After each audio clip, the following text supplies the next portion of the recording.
కాకినాడ జగన్నాథపురంలో గల శ్రీ వెంకటేశ్వర స్వామివారి దేవస్థానంలో ముక్కోటి ఏకాదశి పురస్కరించుకుని ఉత్తర ద్వార దర్శనంకు దేవస్థానం ముస్తాబవుతోంది. ఉత్తర ద్వార దర్శనం ద్వారా స్వామివారిని భక్తులు దర్శించుకునేందుకు కావలసిన ఏర్పాట్లను దేవస్థానం అధికారులు చేపట్టారు. ఈ సందర్భంగా దేవస్థానం కార్యనిర్వహణాధికారి కె సత్యవాణి మాట్లాడుతూ, శుక్రవారం ముక్కోటి ఏకాదశిని పురస్కరించుకుని దేవస్థానంలో భక్తుల రద్దీని దృష్టిలో పెట్టుకుని ఏర్పాట్లు చేయడం జరిగిందని వివరించారు.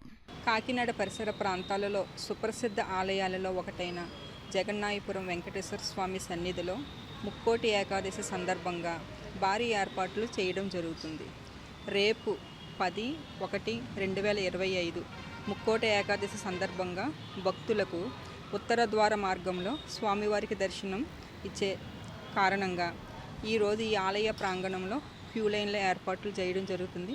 అలాగే ఆలయాన్ని అంతా కూడా పూల డెకరేషన్స్తోని, అలాగే క్యూ లైన్లో వచ్చే భక్తులకు ఇబ్బంది కలగకుండా మంచినీళ్ళ సదుపాయం, ఉచిత ప్రసాదము, మజ్జిగ వితరణ కార్యక్రమం కూడా డిపార్ట్మెంట్ వారు ఏర్పాటు చేయడం జరిగింది. సుమారు ఒక 50,000 పై చిలుక భక్తులు వచ్చే అవకాశం ఉన్న ఈ ఆలయం వలన భారీగా ఏర్పాట్లు చేయడం కూడా జరుగుతున్నది.